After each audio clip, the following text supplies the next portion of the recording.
মেয়েরা বোরকা না পরে বোরকার বদলে বড় জামা ও হিজাব পরে কি বাইরে যাওয়া যাবে? নামাজে অতিরিক্ত হাই আসলে করণীয় কি? আজানের সময় মেয়েদের মাথায় কাপড় দেওয়া এবং কাপড় থাকা বাধ্যতামূলক কিনা? কার সাথে আমার বিয়ে হবে তাকে একদম নির্ধারণ করা নাকি এটা কর্মফল? নামাজরত অবস্থায় শিশু জানামাজে প্রসাব করে দিলে করণীয় কি? নামাজ ছেড়ে দিব নাকি চালিয়ে যাব? নামাজের মধ্যে যদি একাধিকবার ভুল হয় তাহলে করণীয় কি? নেককার বিবি পাওয়ার জন্য করণীয় কি জানাবেন? কাউকে জীবনসঙ্গী পাওয়ার জন্য দোয়া করা যাবে কি না? চেহারায় ঘন দাড়ি থাকলে অজুর পানি কতটুকু পৌঁছাতে হবে?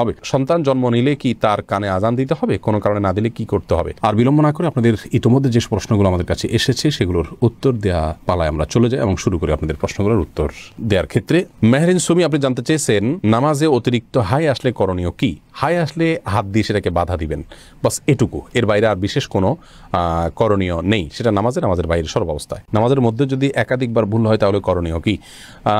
ভাই সায়েম, দেখতে হবে যে আপনার নামাজে ভুলটা কি ধরনের হয়েছে। যদি ফরজ ছুটে যায় তাহলে একবারও যদি ছুটে যায় তাহলে নামাজ ওইটা আবার পড়তে হবে আপনাকে। আর যদি ওয়াজিব ছুটে যায় তাহলে একবারের বেশি দুইবার তিনবারও যদি ওয়াজিব ছুটে, তিনটা ওয়াজিব যদি ছুটে যায় শেষে একটা সিজদা দিলে হয়ে যাবে। আর যদি সুন্নাত বা নফল ছুটে তাহলে একাধিক ছুটলেও নামাজ হয়ে যাবে, যদিও তার মান কমে যাবে। ধ্রুব তারা এআইডি থেকে আপনি জানতে চেয়েছেন আজানের সময় মেয়েদের মাথায় কাপড় দেওয়া এবং কাপড় থাকা বাধ্যতামূলক কিনা? এ বিষয়ে আমাদের একটা ভিডিও আছে, আপনি দেখে নিতে পারবেন। আজানের সময় মেয়েদের কাপড় দেওয়া মাথায় এটা আবশ্যক কিনা? উত্তর হলো না। আজানের সাথে মাথায় কাপড় দেওয়ার কোনো সম্পর্ক নেই। বাসা বাড়িতে যে সমস্ত মা বোনরা আছেন কিংবা পথে ঘাটে আছেন, মসজিদের সামনে দিয়ে যাচ্ছেন, আজান আওয়াজ শুনছে, ওইটা মাথায় কাপড় টেনে দিতে হবে, এমন কোনো বাধ্যবাধকতা নেই। তবে যদি তিনি বাইরে অন্য পুরুষের থাকেন তাহলে সর্বাবস্থায় তাকে মাথায় কাপড় টেনে নেওয়া উচিত, আজান দেওয়া অবস্থায়ও আজান না দিলেও। আর যদি বাসা বাড়িতে থাকেন তাহলে শুধু আজান দেওয়ার কারণে তার মাথায় কাপড় টেনে দেওয়ার বিশেষ কোনো গুরুত্ব ইসলাম শরিয়ার দৃষ্টিকোণ থেকে নাই। আমাদের অনেক মা বোনরা এটাকে অনেক বেশি গুরুত্বপূর্ণ মনে করেন। হাবিবা ফারহানা জানতে চেয়েছেন নামাজরত অবস্থায় শিশু জানামাজে প্রসাব করে দিলে করণীয় কি? নামাজ ছেড়ে দিব নাকি চালিয়ে যাব? যদি জানামাজে পেশাব করে দেয় তাহলে ডানে বামে আগে পিছে সরে যাবেন। জানামাজের উপর নামাজ পড়া তো আবশ্যক না, ফ্লোরে পড়বেন। ফ্লোরে নাপাক লেগে আছে যদি দেখা না যায় তাহলে যে কোনো ফ্লোরে আপনি নামাজ পড়তে পারেন, কোনো অসুবিধা নেই। জানামাজে বাচ্চা পেশাব করে দিলে আস্তে করে নিজেকে সরিয়ে নিয়ে একটু দুই হাত এক হাত পেছনে ডানে বামে সরিয়ে আপনি নামাজ কমপ্লিট করতে পারেন, কোনো অসুবিধা নেই। লিমা আক্তার জানতে চেয়েছেন মহিলারা মাথার নিচের দিকে চুল খোপা করতে পারবে কিনা? পারবে, কোনো অসুবিধা নেই। নূরজাহান নূর আপনি জানতে চেয়েছেন মেয়েরা বোরকা না পরে বোরকার বদলে বড় জামা ও হিজাব পরে কি বাইরে যাওয়া যাবে? যেতে পারে, কোনো অসুবিধা নেই।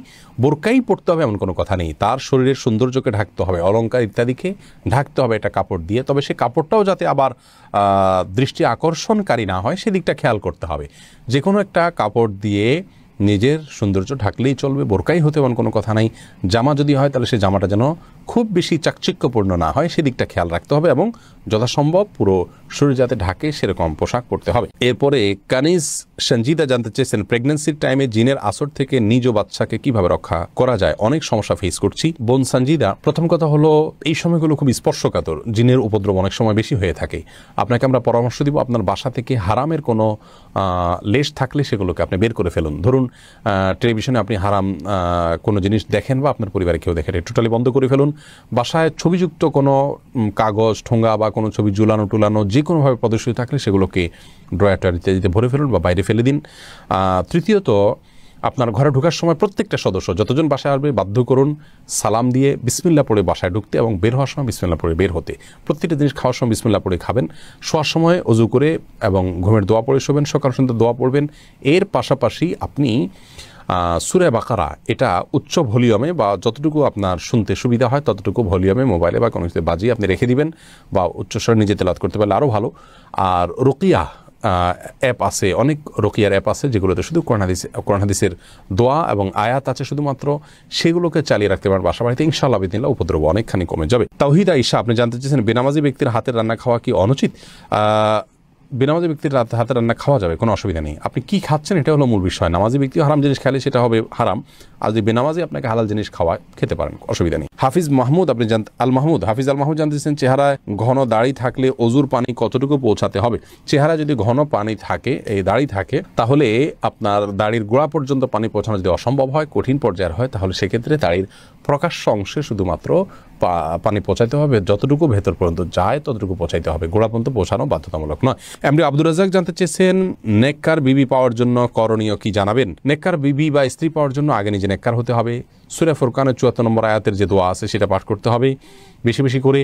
সেই সাথে নেক সঙ্গীদের সাথে আপনার ওঠা বসা করতে হবে, নেক পরিবেশের সাথে থাকতে হবে, ভালো সোসাইটির সাথে থাকলে ভালো সোসাইটির সন্ধান পাবেন এবং ভালো দিন প্র্যাকটিস করেন এরকম মেয়েদের খোঁজখবর নিয়ে বের করতে হবে, আল্লাহর কাছে দোয়াও অব্যাহত রাখতে হবে। রাশেদুল ইসলাম জানতে চেয়েছেন, সন্তান জন্ম নিলে কি তার কানে আজান দিতে হবে? কোনো কারণে না দিলে কি করতে হবে? প্রথমত সন্তান জন্মের পর তার কানে আজান দেওয়ার বিষয়টি অনেকগুলো হাদিসে বর্ণিত হয়েছে। হাদিসগুলো সনদগুলো সবগুলাই মোটামুটি দয়ী পর্যায়ের। এজন্য সৌদি আরবের সাবেক গ্র্যান্ড মুফতি শেখ আব্দুল আজিজ বিন আব্দুল্লাহ বিন বাজ রাহিমাহুল্লাহ তিনি বলেছেন যে এ বিষয়ে আমল করা যেতে পারে, যেহেতু অনেকগুলো হাদিসে আছে এবং মুস্তাহাব পর্যায়ের জিনিস করা যেতে পারে, কিন্তু কোনো কারণে যদি কেউ না করে থাকেন, ছুটে যায়, কোনো অসুবিধা নেই, এটার জন্য কোনো প্রায়শ্চিত্ত করতে হবে না। আতিকুর রহমান আপনি জানতে চাইছেন, কবর জিয়ারত করার সময় আমরা সূরা পড়ি, আসলে কবর জিয়ারত করার সময় আমরা কি পড়বো, দোয়া কিভাবে করব? কবর জিয়ারতের নিয়ম জাস্ট এটি লিখে দিলে আমাদের এই পেজে একটা ভিডিও পাবেন, বা আমাদের ইউটিউব চ্যানেলে আসুন্নাহ ফাউন্ডেশন লিখে দিলে যে চ্যানেল আসবে সেখানে একটা ভিডিও পাবেন, আপনি কবর জিয়ারত করার সম্পর্কে বিস্তারিত সেখানে জানতে পারবেন। কবর জিয়ারতের জন্য কোনো দোয়া পড়ার কোনো সূরা পড়ার কোনো আবশ্যকতা নেই, মূলত সালাম এবং শান্তির দোয়া করবেন মৃত ব্যক্তির জন্য।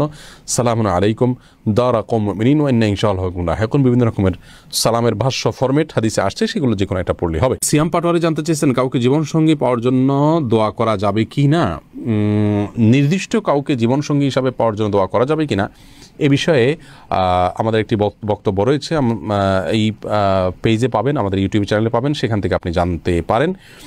আর এর বাইরে আপনার কোনো ব্যক্তিকে জীবনসঙ্গী হিসাবে পাওয়ার জন্য নির্দিষ্ট করে দোয়া করার বিষয়ে সংক্ষেপে শুধু এটুকু বলবো যে এটা করা উচিত নয়, বরং এভাবে বলা উচিত, আল্লাহ অমুকের সাথে সম্পর্ক হলে সেটা যদি আমার জন্য কল্যাণের হয় সার্বিকভাবে, তাহলে আপনি আমার জন্য সেটাকে সহজ করে দিন, আর যদি আমার জন্য অকল্যাণ হয় তাহলে আমার থেকে দূরে সরিয়ে দিন। এক কথায় কল্যাণকর হলে যেন আল্লাহ আপনাকে পাইয়ে দেন, সেই দোয়াটা আপনি করবেন, বাকি সর্বাবস্থায় তার জন্য আপনি দোয়া করবেন, এরকমটি উচিত নয় যে আল্লাহ সে ভালো হোক আর মন্দ হোক আমি তাকে জীবন সঙ্গিনী হিসাবে চাই, এরকম অন্ধের মতো দোয়া করা উচিত নয়। কারণ আপনি যেটাকে ভালো মনে করছেন সেটা ভালো নাও হতে পারে, সেই জায়গা থেকে সাবধান থাকা উচিত। এমডি আনোয়ার খান আপনি জানতে চেয়েছেন, কার সাথে আমার বিয়ে হবে তাকে একদম নির্ধারণ করা নাকি এটা কর্মফল?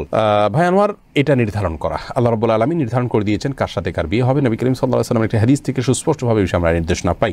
এরপরে সঞ্জিতা আক্তার আপনি জানতে চেয়েছেন, কেউ চাপে পড়ে তালাক দিলে তালাক হবে কিনা?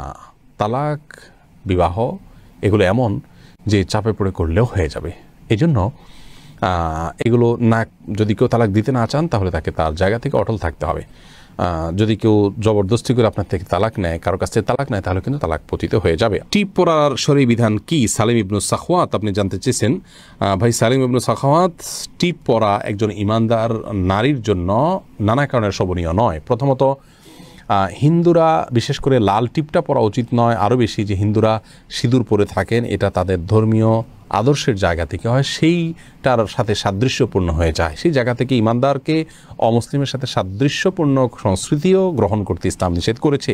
মান তাশাব্বাহা বিকওমিন ফাহুয়া মিনহুম, আবু দাউদের হাদিসে আসছে, নবী সাল্লাল্লাহু আলাইহি ওয়াসাল্লাম বলেছেন যে ব্যক্তি কোনো জাতির সাথে সাদৃশ্য গ্রহণ করবে সে তাদের অন্তর্ভুক্ত হবে।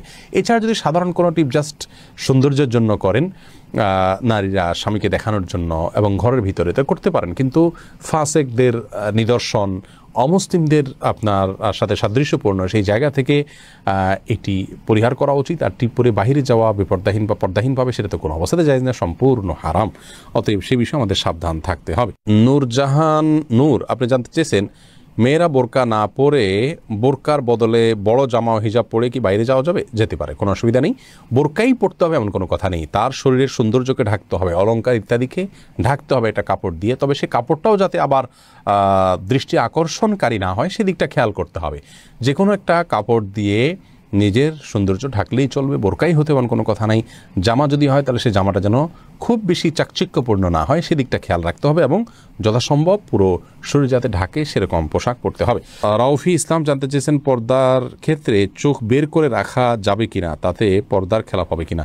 চোখ বের করে রাখতে পারবেন, চোখ বের করতে রাখতে পারবেন, কোনো অসুবিধা নেই, কারণ এটা আপনার চলার জন্য জরুরি। কিন্তু চোখেরও সৌন্দর্য যাতে অন্য কেউ দেখতে না পারে সেজন্য সানগ্লাস বা অন্য কিছু ব্যবহার করা উচিত। অন্তত এটা হলো নিজের আত্মসম্মানের ব্যাপার, যে আমার শরীরের কোনো অংশ দেখে কেউ বাজে চিন্তা করবে আমাকে নিয়ে, কেউ মনে মনে জেনা করবে, সে সুযোগ না দেওয়া হলো একজন আত্মসম্মান বোধ সম্পন্ন একজন ইমানদার মানুষের কাজ। সেই জায়গা থেকে এই চেষ্টাটা থাকা ভালো।